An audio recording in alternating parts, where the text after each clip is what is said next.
নমস্কাৰ সকলোকে online academy অসমলৈ স্বাগতম জনাইছোঁ। আজি তোমালোকৰ লগত দশম শ্ৰেণীৰ পাঠ্যপুথিৰ সমাজ বিজ্ঞান বিষয়ৰ ৰাজনীতি বিজ্ঞান বিভাগৰ দ্বিতীয়টো পাঠ আন্তৰ্জাতিক সংস্থা ৰাষ্ট্ৰসংঘ আৰু অন্যান্য নামৰ পাঠটিৰ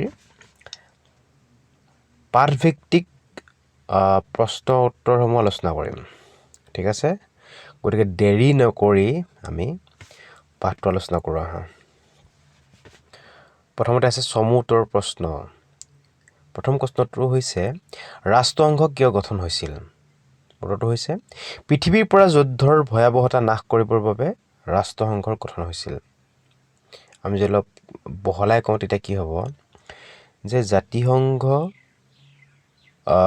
গঠন হৈছিলে কেতিয়া? প্ৰথম বিশ্বযুদ্ধ হৈছিলে 1914 চনত। 1914 চনৰ প্ৰথম বিশ্বযুদ্ধৰ যিটো ভয়াৱহতা, সেই ভয়াৱহতাৰ কথা উপলব্ধি কৰি জাতিসংঘ গঠন হৈছিল। কিন্তু জাতিসংঘইও সেই যুদ্ধৰ ভয়াৱহতাৰ পৰা পৃথিৱীক ৰক্ষা কৰিব নোৱাৰিলে। আকৌ দ্বিতীয় বিশ্বযুদ্ধ সংঘটিত হ'ল আৰু দ্বিতীয় বিশ্বযুদ্ধ সংঘটিত হোৱাৰ পাছত পুনৰ যাতে আকৌ যুদ্ধ নহয়, সেই যুদ্ধৰ পৰা পৰিত্ৰাণ পাবৰ কাৰণে ৰাষ্ট্ৰসংঘ গঠন হৈছিল। কুৱেশ্যন নম্বৰ 2, ৰাষ্ট্ৰসংঘৰ দুটা উদ্দেশ্য উল্লেখ কৰা। উত্তৰ: 1 নম্বৰ হৈছে আন্তৰ্জাতিক শান্তি আৰু নিৰাপত্তা বজাই ৰখা। 2 নম্বৰ সমান অধিকাৰ আৰু আত্মনিয়ন্ত্ৰণৰ ভিত্তিত দেশসমূহৰ মাজত বন্ধুত্বপূৰ্ণ সম্পৰ্ক প্ৰতিষ্ঠা কৰা। 3 নম্বৰ কুৱেশ্যন, ৰাষ্ট্ৰসংঘৰ অংগ কেইটাৰ নাম লিখা। ৰাষ্ট্ৰসংঘৰ প্ৰধান অংগ হৈছে 6টা আৰু সেইকেইটা হৈছে 1 নম্বৰ সাধাৰণ পৰিষদ, 2 নম্বৰ হৈছে নিৰাপত্তা পৰিষদ, 3 নম্বৰ অৰ্থনৈতিক আৰু সামাজিক পৰিষদ, 4 নম্বৰ ন্যাসৰক্ষী পৰিষদ, 5 নম্বৰ আন্তৰ্জাতিক ন্যায়ালয়, 6 নম্বৰ হৈছে সচিবালয়। এই 6টাই হৈছে ৰাষ্ট্ৰসংঘৰ প্ৰধান অংগ। 4 নম্বৰ কুৱেশ্যন, ৰাষ্ট্ৰসংঘৰ লগত জড়িত থকা দুটা এজেঞ্চিৰ নাম লিখা। কেইবাটাও এজেঞ্চি আছে, তাৰ ভিতৰত দুটা উল্লেখ কৰিলে হৈছে 1 নম্বৰ হৈছে আন্তৰ্জাতিক শ্ৰমিক সংস্থা, 2 নম্বৰ আন্তঃৰাষ্ট্ৰীয় মুদ্ৰা নিধি। 5 নম্বৰ কুৱেশ্যন, নিৰস্ত্ৰীকৰণৰ সম্পৰ্কত সম্পাদিত হোৱা দুখন চুক্তিৰ নাম উল্লেখ কৰা। উত্তৰ: 1986 চনত সম্পাদিত পাৰমাণৱিক অস্ত্ৰ সংকোচন চুক্তি। 2 নম্বৰ 1996 চনত সম্পাদিত পাৰমাণৱিক অস্ত্ৰ পৰীক্ষা নিষিদ্ধকৰণ চুক্তি। তোমালোকৰ পৰীক্ষাত আহিব পাৰে এনেকুৱা এখন এনেকৈ আহিব। তাৰপিছত 6 নম্বৰ কুৱেশ্যন, মানৱ অধিকাৰ বুলিলে কি বুজা? উত্তৰ হৈছে বিশ্বৰ প্ৰত্যেকজন ব্যক্তিৰে ব্যক্তিত্ব বিকাশ তথা মৰ্যাদাপূৰ্ণ জীৱন যাপনৰ বাবে কিছুমান অধিকাৰৰ প্ৰয়োজন হয় আৰু সেই অধিকাৰবিলাকক কি বুলি কোৱা হয়? মানৱ অধিকাৰ বুলি কোৱা হয়। নেক্সট হৈছে ৰচনাধৰ্মী প্ৰশ্নৰ উত্তৰ বা দীঘল প্ৰশ্নৰ উত্তৰ। 1 নম্বৰ হৈছে ৰাষ্ট্ৰসংঘৰ গঠনৰ উদ্দেশ্য আৰু ইয়াৰ নীতিকেইটা আলোচনা কৰা। উত্তৰ: প্ৰথমতে আমি উদ্দেশ্যসমূহ আলোচনা কৰিম। ৰাষ্ট্ৰসংঘৰ চনদত মুঠ 111টা অনুচ্ছেদ আছে। ইয়াৰ প্ৰথম অনুচ্ছেদতে ৰাষ্ট্ৰসংঘৰ 4টা উদ্দেশ্য সন্নিৱিষ্ট হৈছে আৰু উদ্দেশ্যকেইটা হৈছে 1 নম্বৰ আন্তঃৰাষ্ট্ৰীয় শান্তি আৰু নিৰাপত্তা বজাই ৰখা, 2 নম্বৰ সমান অধিকাৰ আৰু আত্মনিয়ন্ত্ৰণৰ ভিত্তিত দেশসমূহৰ মাজত বন্ধুত্বপূৰ্ণ সম্পৰ্ক প্ৰতিষ্ঠা কৰা, 3 নম্বৰ আন্তঃৰাষ্ট্ৰীয় সহযোগিতাৰ ভিত্তিত অৰ্থনৈতিক, সামাজিক আৰু সাংস্কৃতিক সমস্যাসমূহৰ সমাধান কৰা আৰু প্ৰত্যেকজন ব্যক্তিয়ে যাতে মানৱ অধিকাৰ আৰু মৌলিক অধিকাৰ উপভোগ কৰিব পাৰে তাৰ ব্যৱস্থা কৰা। 4 নম্বৰ হৈছে উল্লিখিত উদ্দেশ্যসমূহ সাধনৰ বাবে বিভিন্ন দেশৰ মাজত সম্বন্ধ প্ৰতিষ্ঠাৰ কেন্দ্ৰ হিচাপে কাম কৰা। অৰ্থাৎ সম্বন্ধ প্ৰতিষ্ঠাৰ কেন্দ্ৰ হিচাপে কোনে কাম কৰিব? ৰাষ্ট্ৰসংঘই কাম কৰিব। এতিয়া আমি ৰাষ্ট্ৰসংঘৰ নীতিকেইটা আলোচনা কৰিম। 1 নম্বৰ হৈছে সকলো সদস্য ৰাষ্ট্ৰৰ সমান সাৰ্বভৌম নীতিৰ ভিত্তিত ৰাষ্ট্ৰসংঘৰ প্ৰতিষ্ঠা হ'ব। মানে ৰাষ্ট্ৰসংঘৰ অন্তৰ্গত যিমানবিলাক ৰাষ্ট্ৰ আছে সকলোৰে সাৰ্বভৌম ক্ষমতাটো সমান থাকিব।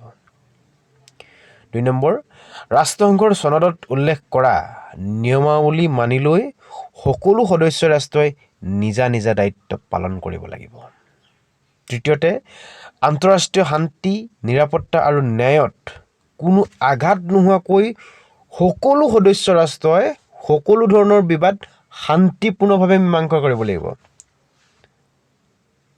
চতুৰ্থতে আন্তৰ্জাতিক সম্পৰ্ক ৰক্ষা কৰাৰ স্বাৰ্থত কোনো সদস্য ৰাষ্ট্ৰই শক্তি প্ৰয়োগ কৰিব নোৱাৰিব।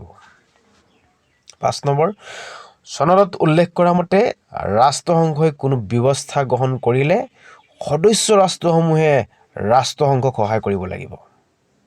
আৰু ৰাষ্ট্ৰসংঘই শাস্তিমূলক ব্যৱস্থা গ্ৰহণ কৰা ৰাষ্ট্ৰখনক কোনো ৰাষ্ট্ৰই সহায় কৰিব নোৱাৰিব। 6 নম্বৰত ৰাষ্ট্ৰসংঘই সদস্য ৰাষ্ট্ৰসমূহৰ আভ্যন্তৰীণ বিষয়ত হস্তক্ষেপ নকৰিব। নেক্সট কুৱেশ্যন, ৰাষ্ট্ৰসংঘৰ নিৰাপত্তা পৰিষদৰ ওপৰত এটা টোকা লিখা। তোমালোকৰ পাঠ্যপুথিত নিৰাপত্তা পৰিষদৰ ওপৰত সম্পূৰ্ণ এটা ধুনীয়াকৈ নোট লিখাই আছে, তোমালোকে সেইটোকে ডাইৰেক্ট লিখি দিব পাৰা। ৰাষ্ট্ৰসংঘৰ অতি গুৰুত্বপূৰ্ণ অংগটো হৈছে নিৰাপত্তা পৰিষদ। ৰাষ্ট্ৰসংঘৰ গঠন হোৱাৰ সময়ত পৰিষদৰ স্থায়ী সদস্যৰ সংখ্যা আছিল 5 জন আৰু অস্থায়ী সদস্যৰ সংখ্যা আছিলে 6 জন। স্থায়ী মানে হৈছে সি 5 জন সদস্য অৰ্থাৎ 5খন দেশৰ সদস্য নিৰাপত্তা পৰিষদত সদায় থাকিবই, আৰু অস্থায়ী সদস্যৰ সংখ্যা আছিলে 6 জন, অৰ্থাৎ এই সদস্যখিনি স্থায়ীভাৱে নাথাকে, সময়ে সময়ে এই সদস্যকেইজন চেঞ্জ হৈ থাকে। 1963 চনত ৰাষ্ট্ৰসংঘৰ চনদৰ 23 নং অনুচ্ছেদৰ সংশোধন কৰি অস্থায়ী সদস্যৰ সংখ্যা 10 জনলৈ বৃদ্ধি কৰা হয়। অৰ্থাৎ বৰ্তমান ৰাষ্ট্ৰসংঘৰ অস্থায়ী সদস্যৰ সংখ্যা হৈছে 10 জন। নিৰাপত্তা পৰিষদৰ অস্থায়ী সদস্যসকলক সাধাৰণ সভাই নিৰ্বাচিত কৰে। তোমালোকে নিশ্চয় মন কৰিছা যে ৰাষ্ট্ৰসংঘৰ এটা প্ৰধান অংগ হৈছিলে কি সাধাৰণ সভা, হয় নহয়? গতিকে এই অস্থায়ী সদস্যসকলক সেই সাধাৰণ সভাই নিৰ্বাচিত কৰে। স্থায়ী সদস্য ৰাষ্ট্ৰকেইখন কোনকেইখন? আমেৰিকা যুক্তৰাষ্ট্ৰ, গ্ৰেট ব্ৰিটেইন, ফ্ৰান্স, ৰাছিয়া আৰু চীন। অৰ্থাৎ বিশ্বৰ আটাইতকৈ শক্তিধৰ দেশকেইখনেই হৈছে ৰাষ্ট্ৰসংঘৰ স্থায়ী সদস্য। কোনো গুৰুত্বপূৰ্ণ বিষয়ত সিদ্ধান্ত ল'বলৈ হ'লে স্থায়ী 5 জন সদস্যসহ মুঠ 9 জন সদস্যৰ সন্মতি থাকিব লাগিব। মুঠ 9 জন।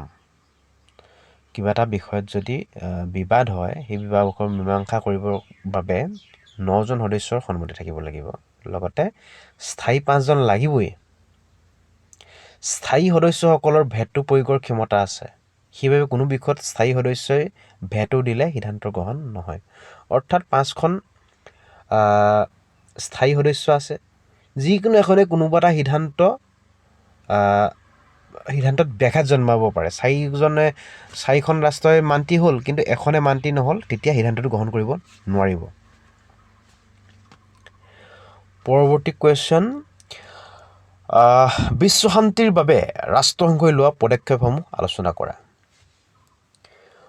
জনগণৰ মনৰ পৰা যুদ্ধৰ বিভীষিকাৰ পৰা ৰক্ষা কৰি বিশ্বত শান্তি প্ৰতিষ্ঠাৰ বাবে 1945 চনত ৰাষ্ট্ৰসংঘৰ নামৰ এটি আন্তৰ্জাতিক সংগঠন গঠন কৰা হৈছিল। এই সময়ছোৱাত সমস্যা জৰ্জৰিত বিশ্বত শান্তিৰ বাতাবৰণ আনি সকলো সমস্যাক আলোচনা আৰু বুজাবুজিৰে সমাধান কৰাত ৰাষ্ট্ৰসংঘই উল্লেখযোগ্য ভূমিকা গ্ৰহণ কৰি আহিছে। নিৰস্ত্ৰীকৰণৰ জৰিয়তে ৰাষ্ট্ৰসংঘই বিশ্বৰ ৰাষ্ট্ৰসমূহৰ মাজত যুদ্ধৰ পৰিৱেশ নাইকিয়া কৰিবলৈ চেষ্টা চলাই আহিছে। 1952 চনৰ জানুৱাৰী মাহত ৰাষ্ট্ৰসংঘই নিৰস্ত্ৰীকৰণ আয়োগ গঠন কৰে। তাৰপিছতে ৰাষ্ট্ৰসংঘৰ তৎপৰতাত তলত দিয়া চুক্তিসমূহ সম্পাদিত হৈছিল। কি? 1 নম্বৰ 1963 চনত আংশিকভাৱে আণৱিক অস্ত্ৰৰ বিস্ফোৰণ নিষিদ্ধ চুক্তি। 2. 1967 চনত বহি মহাকাশ চুক্তি। 3 নম্বৰ 1968 চনত পাৰমাণৱিক অস্ত্ৰ সংকোচন চুক্তি। 4 নম্বৰ 1971 চনত সমুদ্ৰৰ তলি নিয়ন্ত্ৰণ চুক্তি। 5 নম্বৰ 1972 চনত চল্ট 1। 6 নম্বৰ 1979 চনত চল্ট 2। 7 নম্বৰ 1993 চনত পাৰমাণৱিক অস্ত্ৰ নিয়ন্ত্ৰণ চুক্তি। 8 নম্বৰ 1991 আৰু 1993 চনত ষ্টাৰ্ট 1 আৰু ষ্টাৰ্ট 2। 9 নম্বৰ 1996 চনত 158খন দেশৰ মাজত সম্পাদিত হোৱা পাৰমাণৱিক অস্ত্ৰ পৰীক্ষা নিষিদ্ধকৰণ চুক্তি। এনেদৰেই ৰাষ্ট্ৰসংঘই গ্ৰহণ কৰা বিভিন্ন ফলপ্ৰসূ ব্যৱস্থাৰ বাবে বিশ্বত শান্তিৰ পৰিৱেশ গঢ়ি তোলাত বহুলাংশে সফল বুলি ক'ব পাৰি। পৰৱৰ্তী কুৱেশ্যন, ভাৰতবৰ্ষৰ ৰাষ্ট্ৰীয় মানৱ অধিকাৰ আয়োগ সম্পৰ্কত এটা টোকা লিখা। 1993 চনৰ 12 অক্টোবৰ তাৰিখে ভাৰতত ৰাষ্ট্ৰীয় মানৱ অধিকাৰ আয়োগ গঠন কৰা হয়। ইয়াৰ ঠিক কিছুদিনৰ পিছতে মানৱ অধিকাৰ সম্পৰ্কীয় ৰাষ্ট্ৰীয় আইনখনত 1994 চনৰ 8 জানুৱাৰী তাৰিখে ৰাষ্ট্ৰপতিৰ অনুমোদন পায়। এই আইনখন মানৱ অধিকাৰ সুৰক্ষা আইন 1993 নামে জনা যায়। এই আইন মতে ৰাজ্যবোৰতো ৰাজ্যিক মানৱ অধিকাৰ আয়োগ গঠন কৰা হয়। আয়োগৰ সভাপতিজন উচ্চতম ন্যায়ালয়ৰ প্ৰাক্তন মুখ্য ন্যায়াধীশ হ'ব লাগে। ইয়াৰ অন্যান্য সদস্যসকল হৈছে 1 নম্বৰ এজন উচ্চতম ন্যায়ালয়ৰ ন্যায়াধীশ বা প্ৰাক্তন ন্যায়াধীশ। 2 নম্বৰ এজন কোনো উচ্চ ন্যায়ালয়ৰ ন্যায়াধীশ বা প্ৰাক্তন ন্যায়াধীশ। 3 নম্বৰ 2জন সদস্য মানৱ অধিকাৰ সম্পৰ্কে জ্ঞান আৰু অভিজ্ঞতা থকা ব্যক্তি। এইবোৰৰ উপৰিও সংখ্যালঘুৰ আয়োগৰ সভাপতি, অনুসূচিত জাতি আৰু জনজাতিৰ ৰাষ্ট্ৰীয় আয়োগৰ সভাপতি, ৰাষ্ট্ৰীয় মহিলা আয়োগৰ সভাপতি সদস্য হিচাপে থাকে। সকলো সদস্যৰে কাৰ্যকাল 5 বছৰ আৰু ৰাষ্ট্ৰপতিয়ে তেখেতসকলক নিযুক্তি দিয়ে। ৰাষ্ট্ৰীয় মানৱ অধিকাৰ আয়োগে ভাৰতত মানৱ অধিকাৰ উলংঘনৰ সকলো দিশ পৰ্যালোচনা কৰি তাৰ বিহিত ব্যৱস্থাৰ বাবে চৰকাৰৰ ওপৰত প্ৰতিবেদন দাখিল কৰে।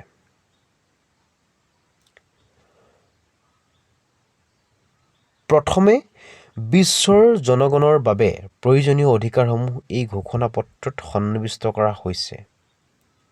দ্বিতীয়তে, এই ঘোষণাপত্ৰত উল্লেখিত অধিকাৰসমূহ সদস্য ৰাষ্ট্ৰসমূহে স্বীকৃতি দিছে। এই ঘোষণাপত্ৰত উল্লেখ থকা অধিকাৰসমূহে ৰাষ্ট্ৰসংঘৰ সদস্য ৰাষ্ট্ৰৰ ক্ষমতা আৰু কাৰ্যাৱলীৰ ওপৰত সীমাবদ্ধতা আনিছে। নীতিগতভাৱে এই অধিকাৰসমূহক কোনেও আওকাণ কৰিব নোৱাৰে। দেশৰ নাগৰিকক এই অধিকাৰবোৰৰ পৰা বঞ্চিত কৰি শান্তি আৰু নিৰাপত্তাৰ ৰক্ষা কৰাটো সম্ভৱ নহয়। তাক ৰাষ্ট্ৰসংঘই এই ঘোষণাপত্ৰৰ যোগেদি স্পষ্ট কৰি দিছে। পৰৱৰ্তী কুৱেশ্যন, মানৱ অধিকাৰ সম্পৰ্কত ৰাষ্ট্ৰসংঘত লোৱা পদক্ষেপ আলোচনা কৰা। বিশ্বৰ মানৱ সমাজৰ অধিকাৰসমূহ সুৰক্ষা প্ৰদান কৰিবলৈ 1946 চনৰ 16 ফেব্ৰুৱাৰীত মানৱ অধিকাৰ আয়োগ গঠন কৰা হৈছিল। মানৱ অধিকাৰ আয়োগে মানৱ অধিকাৰ উলংঘা সম্পৰ্কীয় অভিযোগ গ্ৰহণ কৰে আৰু তেনে অভিযোগৰ ওপৰত সংশ্লিষ্ট চৰকাৰৰ পৰা প্ৰতিবেদন বিচাৰে। ৰাষ্ট্ৰসংঘৰ সাধাৰণ সভাই 1948 চনৰ 10 ডিচেম্বৰত মানৱ অধিকাৰ ঘোষণাপত্ৰ গ্ৰহণ কৰে। এটা প্ৰস্তাৱনা আৰু 30টা অনুচ্ছেদ সন্মিলিত হৈ এই ঘোষণাপত্ৰই মূলতঃ 2টা উদ্দেশ্য সাধন কৰিছে। প্ৰথমে, বিশ্বৰ জনগণৰ বাবে প্ৰয়োজনীয় অধিকাৰসমূহ এই ঘোষণাপত্ৰত সন্নিৱিষ্ট কৰা হৈছে। দ্বিতীয়তে, এই ঘোষণাপত্ৰত উল্লেখিত অধিকাৰসমূহ সদস্য ৰাষ্ট্ৰসমূহে স্বীকৃতি দিছে। এই ঘোষণাপত্ৰত উল্লেখ থকা অধিকাৰসমূহে ৰাষ্ট্ৰসংঘৰ সদস্য ৰাষ্ট্ৰৰ ক্ষমতা আৰু কাৰ্যাৱলীৰ ওপৰত এটা সীমাবদ্ধতা আনিছে। নীতিগতভাৱে এই অধিকাৰসমূহক কোনেও আওকাণ কৰিব নোৱাৰে। দেশৰ নাগৰিকক এই অধিকাৰবোৰৰ পৰা বঞ্চিত কৰি শান্তি আৰু নিৰাপত্তা ৰক্ষা কৰাটো সম্ভৱ নহয়। তাক ৰাষ্ট্ৰসংঘই এই ঘোষণাপত্ৰৰ যোগেদি স্পষ্ট কৰি দিছে। ধন্যবাদ। আজিৰ আলোচনাটো আমি ইমানতে শেষ কৰিছোঁ। পৰৱৰ্তী এটা ভিডিঅ'ত এই অনুশীলনীৰ প্ৰশ্নসমূহ বাদ দিও আমি অতিৰিক্ত কিছুমান গুৰুত্বপূৰ্ণ প্ৰশ্ন আলোচনা কৰিম। আজিলৈ ইমানে সামৰিছোঁ। ধন্যবাদ।